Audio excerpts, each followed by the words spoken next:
John Garrison. Thank you. Yeah, welcome to the World Bank. So I've been at the bank 13 years. I actually grew up in Brazil and started working in Brazil there with the World Bank. And I work in a new area in the bank, which is dialogue with civil society organizations. I don't know if y'all are familiar with that term, but you probably have heard the term of NGOs, right? Such as Greenpeace or CARE or Oxfam. Or Sierra Club, and so as you may know, the bank is often pretty criticized by these groups, because they feel that we don't have a sustainable development approach, or that when we build dams overseas, we harm poor people who get relocated from their land. So, the last 10, 15 years, we've been actively engaging and dialoguing with these groups and improving our practice too, and often, at times, as you know, macroeconomic policies are controversial. Like look at in this country, the decisions we're making about the stimulus package or cutting budgets. In developing countries, these decisions are even more controversial because sometimes it means poor people not having enough to eat. Depending on how budgets are cut, not having health clinics to go to. So we do a lot of dialogue in these areas of macroeconomic policies, and one of the reasons I make this presentation is I often make presentations on the World Bank to very skeptical audiences. So I've got to be pretty good at explaining the bank or trying to anyway. So that's why I make these general presentations on the World Bank. And the presentation I'm going to make today. But first, let me ask you, where are y'all from? From around the U.S., different places? Yeah. What level teachers are you all? Is it secondary? Is it high school? Yeah, high school teachers, great. And middle school. And middle school, and social studies mainly, or all different kinds? Social studies, oh great. Oh good, great. Yeah, in the beginning of my career, I taught social studies in an American school in Brasilia, and it was the hardest job I've ever had because I had not had any education courses at all. I just went straight from a master's in Latin American studies to teaching. I guess it was 8th grade, 10th grade, and 9th grade, and I was like reading the textbook the night before I would teach it the next day. So it was I really got an appreciation for the teaching profession. And exactly. Problem is, I only did it for 1 year, so I never got to sort of learn to become better. But I certainly enjoyed it. But anyway, so this is what I'm going to talk about: the beginnings, the origins of the World Bank, the central mission. How we work, and the structure of the organization. And I have quite a few slides, so I'll go through them pretty quickly. And I'll leave enough time at the end. I'll be here, we have 45 minutes, I'll leave enough time at the end for questions and comments. So basically, the Bretton Woods Foundation's institutions were established in 1944. And this is the International Bank for Reconstruction and Development. What's interesting is that this is the same time that the UN was created after the Second World War. And as you know, the UN was created as a political space to try to give us a platform for countries to work out their differences so we wouldn't have a third world war.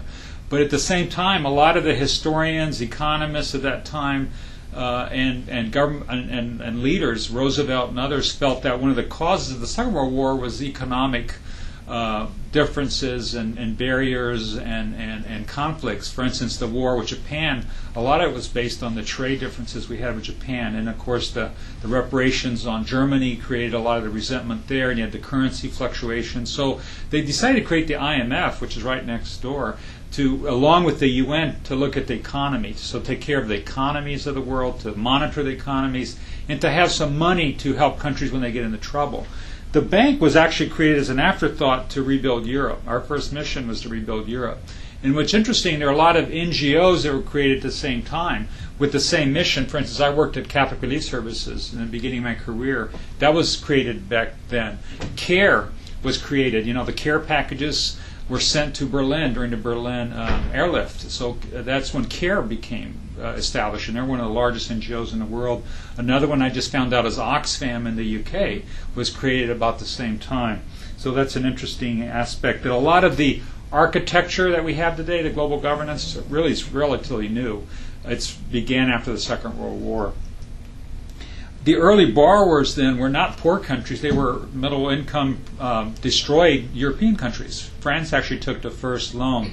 And then in many countries have actually, some people have a pessimistic view thinking that the world is as bad today, as poor today as it was 60 years ago. In reality, the world has advanced a lot in 60 years.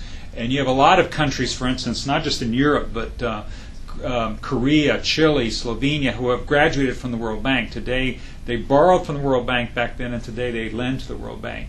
And for instance, just to give you a very dramatic example, South Korea had the same GDP as Sudan did 65 years ago, and you can see where South Korea is today, and where Sudan and a lot of Africa is still mired in poverty. But just to give you also a sense of how the bank's paradigm has evolved, using this idea of capital, like you have human capital or social capital or physical capital. So the 1950s was about physical capital. It was rebuilding Europe. It was rebuilding, roads, trains, grids, power stations, things like that. The 1960s was about rural development. And just a little bit of history. You guys probably you remember Robert McNamara, who was actually fired by Johnson, and I believe it was '67, if I'm not mistaken, because of the Vietnam War, and he was sort of the Rumsfeld of his day, very unpopular.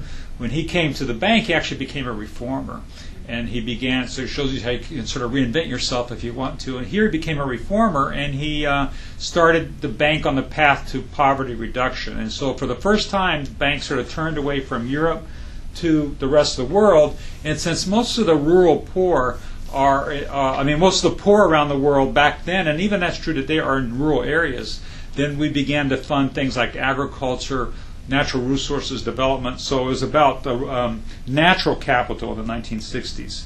The 1970s was about human capital, because our paradigm began, as we began to work in the developing world, we understood that the trickle-down economics that worked in Europe or the United States doesn't work in these other parts. For instance, in Europe, if you have solid economic policies, solid economic institutions like a central bank, and you start funneling credit down, you create a middle class, and then you have a developed society. That doesn't work in developing worlds because you have structural reasons for poverty. I grew up in Brazil, and I saw that very well. During the military regime in the 1970s, we had growth rates of 5 to 10% a year. But what happened is the elite got richer and the poor got poorer, because you have social exclusion, you have gender inequality, you have lack of progressive taxation policies. There are a lot of reasons for why just simple economics does not work in countries like that. And so the bank understood that unless it began providing access to poor people to education and health care, they were never going to break the cycle of poverty. So that's what we call human capital. So our definition of the term human capital or human development is education, health care, and social protection. That's like welfare kinds of programs. And the bank, a lot of countries today actually follow the United States leads. When we had the food stamps programs back after in the 1950s and 60s and until recently, in a lot of parts of the world they're implementing what's called a conditional cash transfer, which is they'll give money to poor people. Particularly, it's the women of the household. They'll get a monthly check as long as they keep their kids in school and they get their kids vaccinated. So there's a really big program in Brazil called Bolsa Família, and it's very symbolic because it's really the first time ever that the poor people in Brazil have ever had any kind of safety net. Up to now, most poor people around the world are completely on their own. Governments are not there, and like in the United States or in Europe, where there is a safety net, you get unemployment insurance and all these other kinds of things, food stamps. But so human capital is very important. The bank is really investing in that. The 1980s, though, was about economic and financial development, and or financial capital. And one of the reasons the banks, I guess, has sort of a bad reputation among NGOs was because of this decade, which is called the structure. There was a sort of a lost decade, the 1980s, where there was very stagnant growth and a lot of structural adjustment. Because what happened you may remember that in 1974 there was an oil crisis, and we of course had as U.S. Consumers, we were inconvenienced because we had to wait in gas lines for a few months, long gas lines. But it created havoc with the economies of most of the developing world. So their debts spun out of control. So we had to spend the 1980s trying to get these economies back in shape, and that was a very unpopular thing to do because you're cutting budgets, you're cutting social budgets. You're telling countries that they can't spend more than they make, and they can't do exactly what the United States did, and just recently, and got us into all this financial crisis. So that was the 1980s. The 1990s is we discovered social capital or social development, and that, of course, is beneficiary involvement. It's empowerment of citizens. It's citizens getting involved in government and monitoring government. And this capital, or this decade is about global public goods, but also about governance. Because for the first time ever, the bank is really looking at the issue of corruption and the issue of governance and social accountability of government. Something we take for granted in this country, that the executive branch has to present its budget to the U.S. Congress. There's debates about it. That government agencies have to be transparent about how they're spending its money. In a lot of developing countries, that just doesn't happen yet. It's to me, it's a matter of phases of democratization. But so we're spending much more time now, the bank, on looking at these issues. Now, the development challenge we have around the world is real serious because the world is still very imbalanced. We have a world population of 6.6 billion, but 1.4 billion. About 1/5 live under $1.25 a day.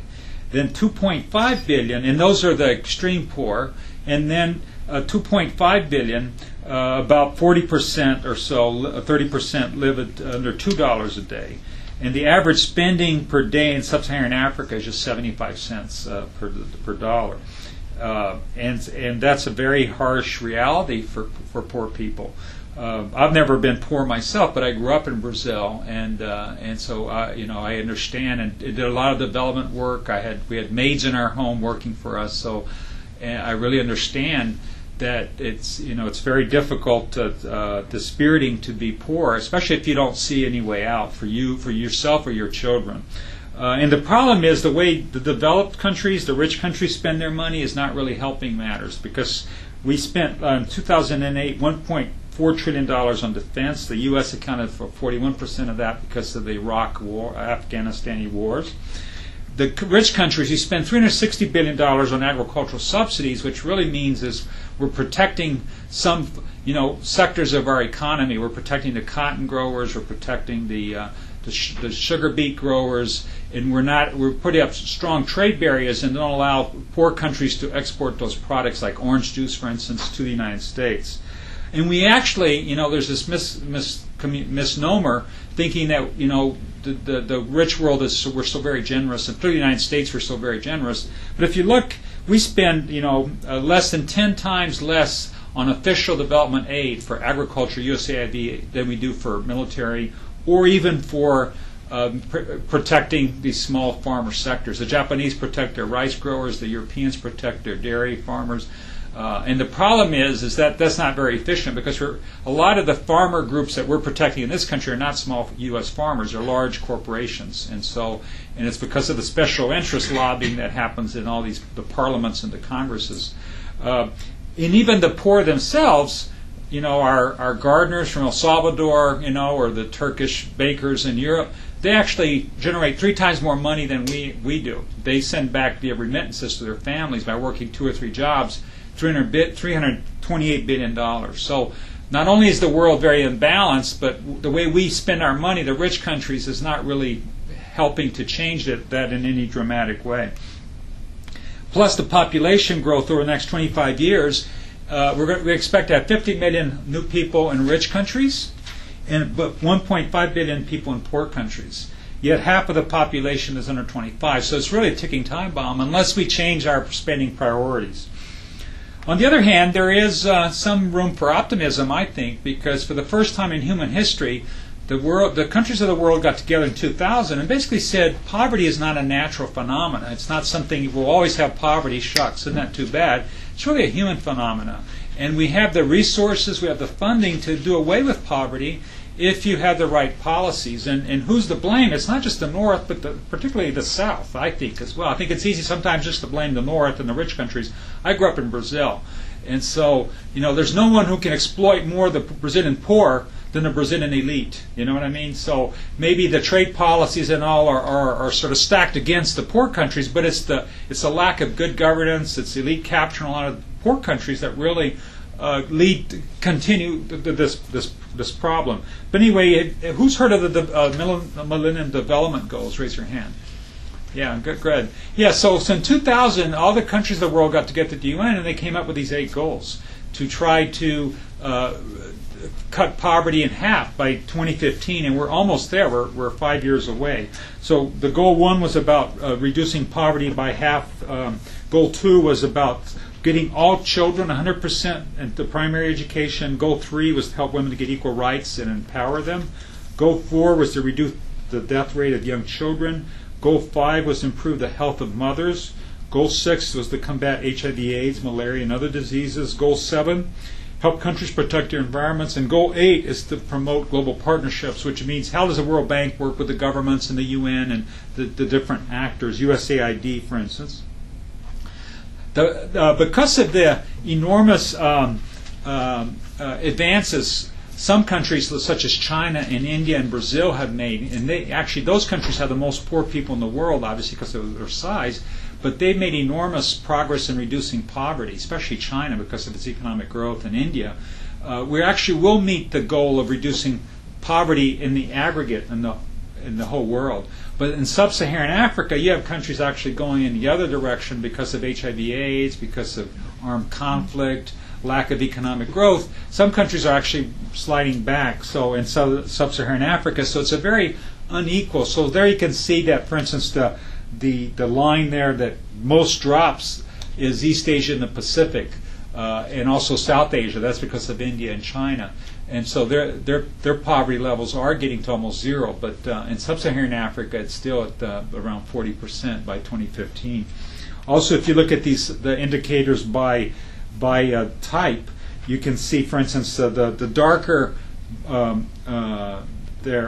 column there is the middle-income countries. Middle-income countries are countries like India, China, Brazil, and then low-income countries are countries like Kenya or Cambodia, and then fragile states are states that, such as Rwanda, Haiti, that are, because of disaster or war, are very fragile. You can see that. So, some of the middle-income countries will meet some of their MDG goals, but the poor countries and the fragile countries are far off. And there are a lot of multilateral and bilateral organizations. So the World Bank is just one of many. You have USAID, and you have the regional development banks. You have FAO, which is the UN Food and Agriculture Organization, and Asian Development Bank, just to give you a sense. You also have a whole new sector, which are all the NGOs. And I don't know why we put the Peace Corps there. I need to take them out. They're not an NGO. They're a U.S. government agency. But you have well-known ones like Doctors Without Borders and CARE and Greenpeace and Ford Foundation. Of course, they play a big role as well. Now, how do we define poverty? We define poverty as for many different ways. First, lack of food, lack of clean water, lack of health, lack of a home, lack of education, lack of security, lack of work, and lack of a future. Above all, poverty is lack of voice. And where are the poor around the world? As you can see, most of the poor around the world, the darker the shades of brown, that's where there's more poverty. So you can see in Latin America, it's really more in Central America and in Bolivia and then in Colombia. And then in Africa, sub-Saharan Africa, it's more in the middle of the continent. And that also has to do with a lot of those countries are landlocked countries, and they don't have much of a product, for instance, to export. And you can see China, for instance, as a much lighter coloration, and India is sort of in between because they're making strides. And how does the World Bank help? The World Bank's mission then is to eliminate poverty, reduce social inequality, and improve opportunity. We work with low and both middle-income countries, and the bank is it's a combination of institutions. It's a bank. It's a cooperative. It's almost like a credit union among nations, because 186 nations are all owners of this institution, and they can all borrow. The rich countries, of course, don't need to borrow, except now you have countries like Greece and maybe Spain, because of the economic crisis, they may actually come and borrow for the first time ever, or in a long time. And then it's also a university in a sense, a think tank, because we have a whole section of the bank that just does research and training. And it's also a lobby firm in the sense that we sort of lobby the governments of the world for development, on our development policies and assistance. What's our approach to development is a multi-sectoral issues.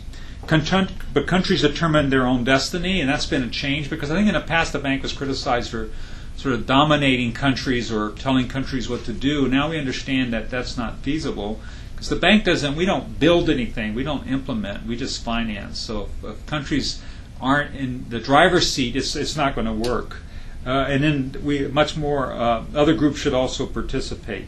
The World Bank Group really is 5 different institutions. You guys are right now sitting in the IBRD, the International Bank for Reconstruction and Development, and you can see the word reconstruction in our name, so that was when we were rebuilding Europe. But in 1956, as our paradigm began to change, we created a whole agency for the private sector called the IFC, International Finance Corporation, and then in 1960, as we began to focus on the poor, we created IDA, because the International Development Association is a separate agency which provides interest-free loans. And then there are 2 smaller agencies, MIGA and the International Center for the Settlement of Investment Disputes, that works with the private sector wing, the IFC. The organizational structure, we have a board of executive directors and the president. I just want to, and then we have 26 vice presidents at the moment. I just wanted to point attention to the 2 squares below the board, which is the inspection panel and the independent evaluation. Those 2 are important compliance mechanisms, independent of the staff, and so if any local citizen or poor person around the world feels that it's being harmed by bank policies, they can send a request for an inspection. The inspection panel is a group of lawyers. They go to the field and visit. And if the bank is not following its own safeguard policies, indigenous rights, environmental, social, we're mandated to change those projects. And then the independent evaluation group evaluates most of the bank projects and policies. And it's often pretty critical of the fact that the bank is not meeting its goals oftentimes. And then in terms of who leads the World Bank, so we have 186 governors. Usually it's the finance minister is the governor at the World Bank. Each government, for instance, sends their foreign minister to New York, to the UN. They send their health minister to Geneva, to the World Health Organization, and they send their finance minister to Washington. And so those finance ministers are on the board of governors. But on the other hand, we have only 24 board of directors, because actually it's 25. I need to change that. We just got one. Well, it's actually July 1st. We're going to have 25.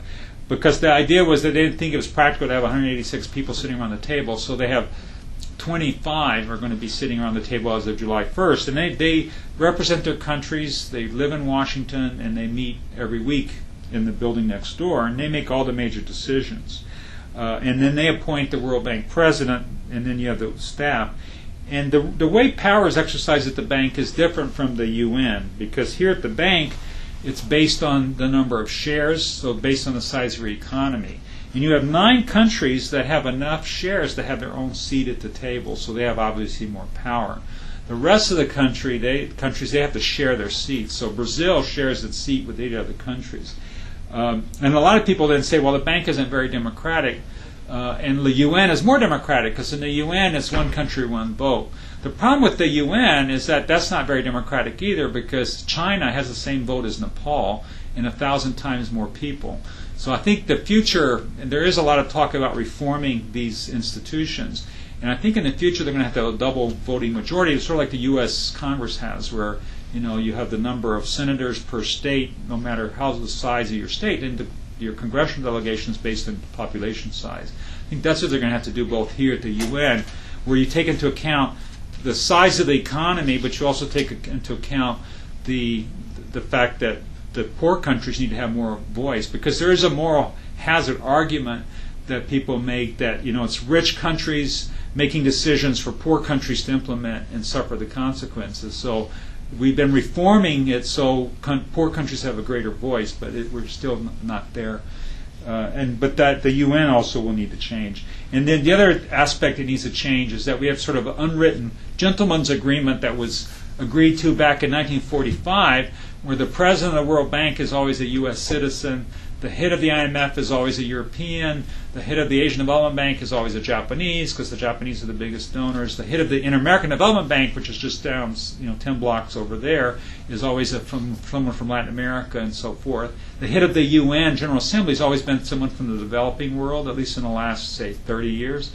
But it's not, that's sort of a unwritten agreement, and I think, but the problem with that, of course, is that it's not a transparent process.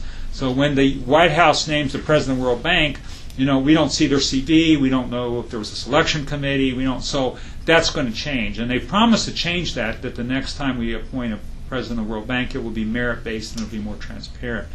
That doesn't mean it won't be a U.S. citizen, because the U.S. doesn't want to give up its seat at the World Bank unless the Europeans agree at the same time to give up its seat at the IMF. So it's sort of a complicated chess game between all these different countries. The financing windows of the World Bank, we basically work with two major actors, governments and with the private sector. The IBRD and IDA side, we only work with governments. That's why we created these other agencies that work with the private sector. And so the IBRD side gives commercial loans to governments. So we're like a regular bank, except we don't lend to individuals. So you can't have a checking account here of an individual. But if you're a country, you do have a checking account and you can loan from the bank. And so that's how we maintain our money, our capital, and our AAA bond rating. We lend to governments, they pay us back. Now, for those countries which are too poor, about 80 countries, we then give interest-free loans through IDA. And they also have 45 years to repay. Now, for the private sector, which is the IFC, we give loans and credits, and then and then we also, through the Multilateral Investment Guarantee Agency, we give guarantees for the private sector to invest in countries that are, they're risk because of war or political reasons. This is how we spent the IBRD IDA has spent its money from 1991 to 2005. In any given year, we lent about between 23, 24 million. And that's the top line, the black one. The purple one is the commercial IBRD one, so it's about 17 billion. And then the yellow, the one below, that's the IDA, that's the interest-free one. So those two together equal the top black line. And then, but something happened in 1997 that made it jump up. Does anyone remember what happened in 1997? It's similar to what's happening right now. Yeah, well, I mean, it was called the Asian financial crisis. It began on a run on banks in Thailand and Indonesia, then it went to Russia, then it went to Turkey, came around the globe and hit Brazil and China, and Argentina, the big countries. Every country suffered. But because of those big countries, some of those countries almost went under. And economically, we had to give these big loans. Now, I need to update this, but if we were looking at it today, we would be double what the line was for the Asian financial crisis. The bank has had almost triple its lending last year because of this great recession. If we're lucky, maybe it only lasts a year, will come down again, just like that one. We were very scared by the Asian financial crisis, but this one is twice as serious and more dangerous than what happened there. And hopefully, like I said, it'll come down. But if there's a double dip recession like we're thinking now, we just got some bad economic news yesterday, it could last for several years. Where do we work? So this is sort of comparable to where the poor are. So the World Bank, we don't work in the developed world. We don't lend to rich countries. We only lend to poor countries. We divide the world into the developed world and developing world into 6 regions. So you have Latin America and the Caribbean there and Central America. You have Sub-Saharan Africa, which is the yellow. The green is North Africa and Middle East. We put that together. Then Asia we divide into 2 because it's so populous. So East Asia is what the red there, or the magenta. That's going from Mongolia all the way down to Indonesia. Then South Asia is from Bangladesh all the way down to Sri Lanka. That's the blue. And then the light brown is ex-Soviet Union, what we call East Asia, Eastern Europe and Central Asia. And this is also another interesting photo that shows you where electricity is around the world. This is a shot of the Earth at nighttime, and you can see, electricity equals development. So, and the problem with sub-Saharan Africa is that I believe only about a quarter or a fourth of all Africans have regular access to electricity, if you can believe that. And so at nighttime there are very few centers there of cities that are lit up, and you can see obviously in the United States and in Europe, and that's also a good representation that the United States, we have about 6% of the world's population, and we use 20% of the world's resources, most likely in electricity as well. How do we spend our money in 2009? This is IBRD and IDA. It doesn't include the private sector money. But so we spent the majority in Latin America and the Caribbean, 30%. Africa got 17%. Europe and Central Asia, 20%.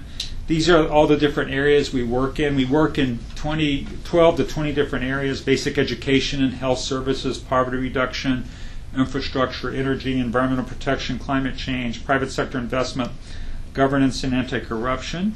This is how we spent the money last year. The one that got the most was financial, private sector development. That was followed by human development and so forth.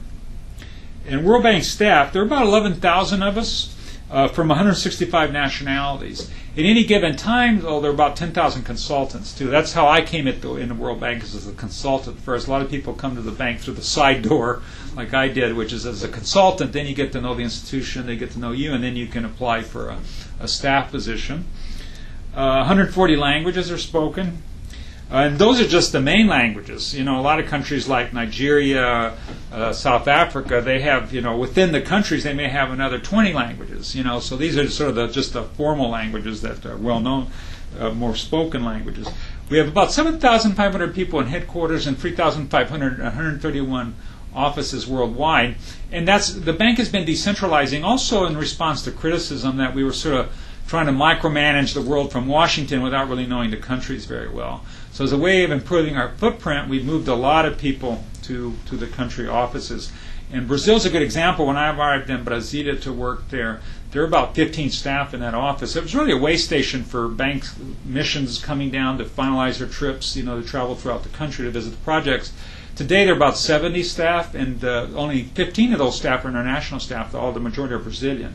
So, the bank's footprint in Brazil is much better now. And also the negotiations between the government of Brazil and the bank can occur in Brasilia, where the government has it's more their space, they're more equal, rather than having to fly to Washington always to negotiate here. Developing country nationals represent 55% of total staff, about 39% of the managers. The bank does have a bit of a quota system in terms of nationalities, because you try to maintain the same level staff as the shares. But the problem is as you can imagine, we're overrepresented by Americans because we're based in Washington, so it's much easier to hire, particularly support staff. So about 20% are U.S. and our shares only 16%. Overrepresented by Europeans, underrepresented by Asian, Chinese, Japanese, for instance, Koreans, underrepresented by sub-Saharan African nationalities. So we constantly try our HR department to hire people from those nationalities. On gender, we've been trying really hard to have more parity on gender, and our President Zellick, our current president, has promised that in 2 years we're going to have 50% parity in management in terms of women and gender. So we're struggling really hard to name. We've never had a female president, but 2 of our managing directors, because the other president and 3 managing directors, 2 of them now are women. One was the finance minister from Nigeria, Ngozi. Who's very, very capable, and now we just named the finance minister from Indonesia, Sri, to be a managing director as well. But it's also in the middle management structure that we don't have many women, so we're working hard to change that.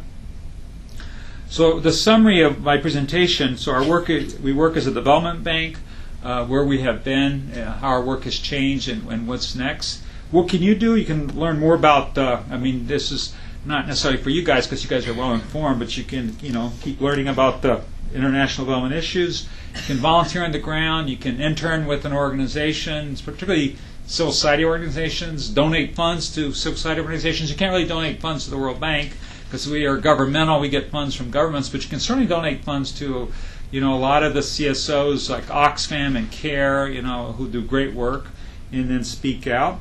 Our website, we're trying to improve our website constantly. So we have our main website, and then we also have a website for youth, which you might want to interest your students in.